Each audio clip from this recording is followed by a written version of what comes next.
The High Elves are in a very good position, much as they were in the last patch, in terms of the land battle meta. They don't have too many matchups, which I would call straight up unfavorable. This is one, though, that Ryder Rohan, as a High Elf main, told me that he feels is probably their toughest matchup, and after playing it a bit, I definitely agree it can be very tough for the High Elves. Cathay just offers a lot the High Elves can do, but arguably more cost effectively. So today we're going to be trying it out, and we've got a build from Rider of Rohan here. We're going to go over first. Tyrion, of course, leading the way as a style pick, also pretty strong generally. He's got triple bolt thrower, or just double bolt thrower? Yeah, double bolt thrower. And then the idea here for him to try specifically in this practice session was to take a mass of archers and Lothern Seaguard and try and just move up and outshoot, because there was a few things that were causing him problems. We'll talk more about that in just a minute. A couple White Lion infantry to back things up here, and then an Ithilmar chariot. Also fairly solid choice right now. Been seeing a lot more of these guys since I made a video about them, which definitely makes me happy. One of the things, though, that was causing him problems is, of course, the summon, the Ethereal Dragon Guard summon from Lord Yin, the Ancestral Warriors. Very strong, great for flying over and just shutting down a bolt thrower, which is what I'm going to do here. Talons of the Night for DPS as well. And we've got 3 crane guns, which are, again, a tool that Rider Rohan had been having some trouble with. They very good at shooting infantry units since their bullets now pass through models. You can see already we've wrecked one archer and actually routed them off in the, less than a minute that the battle's been transpiring here.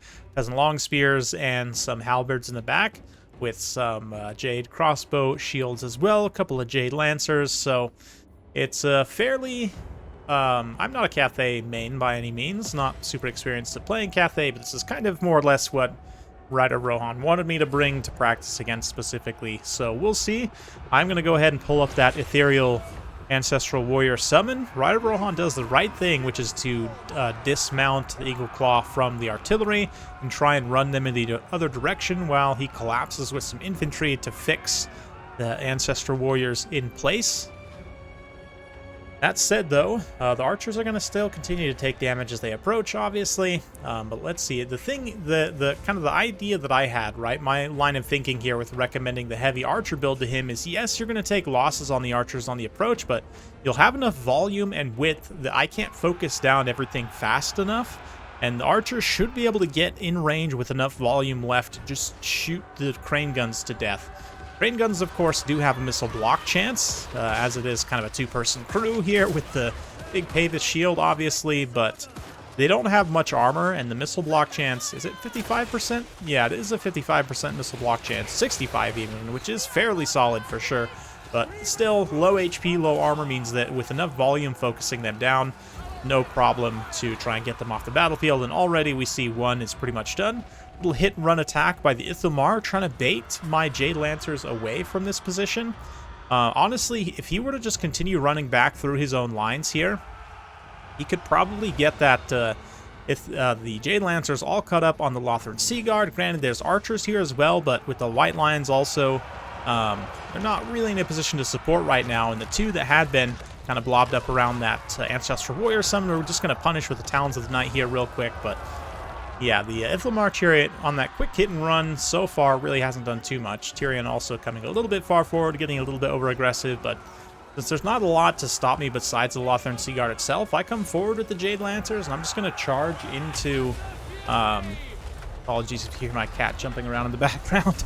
There's also Dwellers Below hitting a couple of my troops there, but yeah, we're just going to use the Jade Lancers to more or less just attack this formation of archers here. The Lion infantry is out of position to try and counteract this, so not really a lot of risk in me doing so. Rider Rohan's also going to make a little bit of a mistake here in kind of deploying the Ithilmar chariots in the same general area. I mean, obviously he's trying to get back and maybe get at some of these squishy range units, but really the Ithilmars probably would be best served just to side charge and rear charge some of these chariots and halberds, and just try to avoid the Jade Lancers as much as possible, because, I mean, yeah, Rider Rohan doesn't have any cavalry of his own, and I can just come in here like this, get the Jade Lancers in a surround on the Ithilmars, and then they're going to have a really hard time escaping.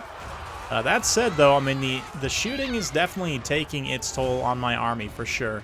I mean, thankfully, I was able to get one of my crane guns back online.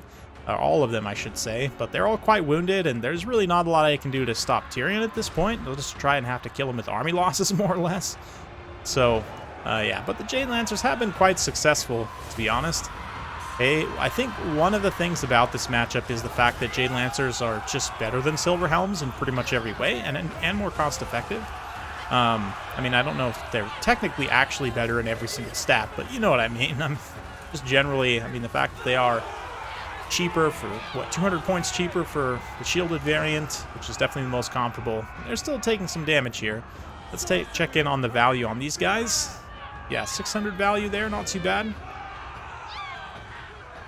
Shooting Lord also just dropping down in the back, trying to make sure those equal bolt throwers don't get back online. And yeah, the line infantry trying their best to push through, but I mean, honestly, Peasant Longspears trading against Lothern Seaguard and melee is super cost-effective for me, so it's definitely an interesting one.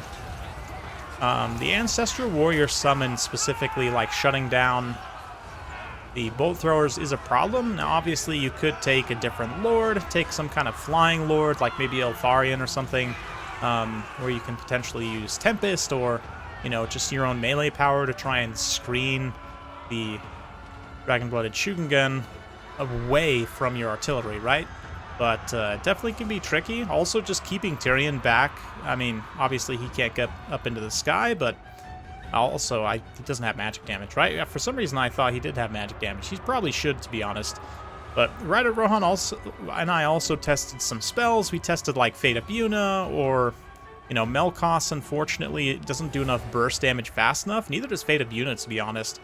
And most AoE damage spells are going to end up murdering your own troops, especially the Bolt Thrower crews, which kind of, again, defeats the purpose of this.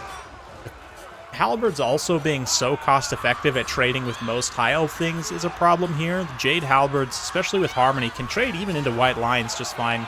I think the Sword and Shield ones, honestly, with the higher charged Harmony, also trade okay into white lines, to be honest, so it's just the cost-effectiveness of Cathay definitely is the biggest problem for High Elves, I think, and the fact they have a lot of armor on their lower-tier infantry, it's similar problems to Dwarfs, but with less solutions, right? Like, as we saw here, the Chariots can get counteracted by Cathayan Cavalry.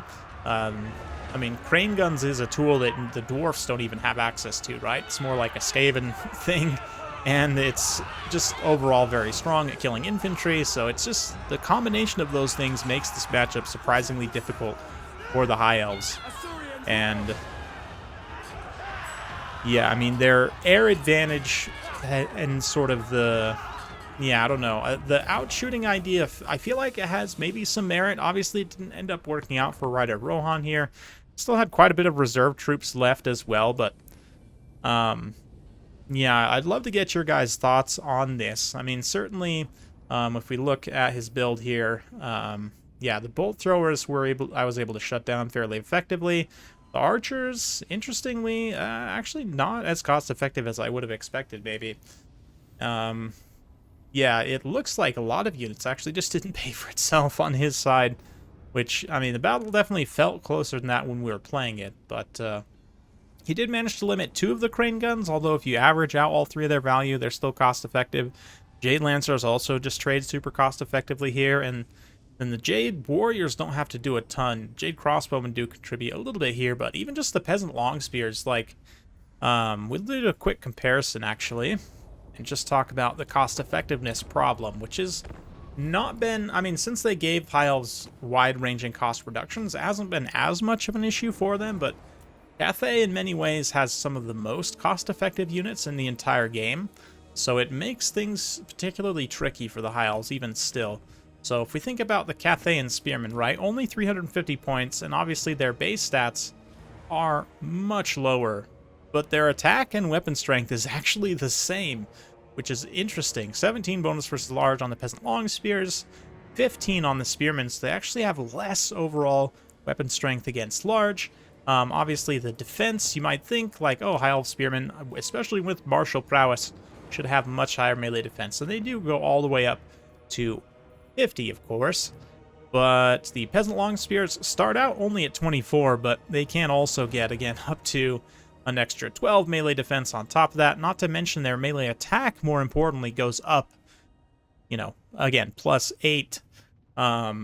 And I think it can go even higher if you have a literal 200% modifier like Miao Ying, for example, right? Or no, it's only, yeah, Harmony Amplifier 100%. Okay, so even still, I mean, especially considering 350 points, and it's reasonably comparable to a High Elf Spearman. Yeah, less armor.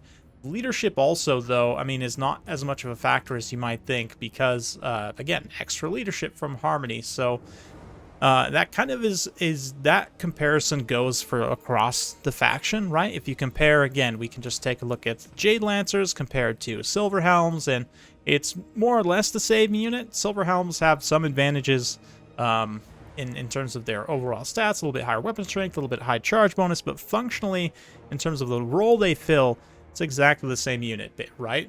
And Cathay one's just being 200 points cheaper, not to mention, again, Harmony, especially if you're protecting missile units or charging areas where missile units are, you're going to be getting that extra benefit. Melee attack and the melee defense in particular. It's just, it makes things tough for the High Elves. I'm curious to see your guys' thoughts down in the comments below, though. Is there some secret trick that I'm missing here? Or is it a certain specific combination of things? Would you maybe take like a Phoenix here? I feel like the monsters are a little risky against Cathay, but I don't know, maybe the AoE magic damage of the Phoenix would kind of help clear things out a little bit. Maybe utilize some terror against some of the lower tier stuff like Peasant Long Spears. Not really sure. Let me know what you guys think, though. Hopefully you enjoyed. If you like this sort of content, be sure to like, subscribe, hit that bell notification button. Every time I upload a new video, you'll be notified. Thanks again. We'll see you next time.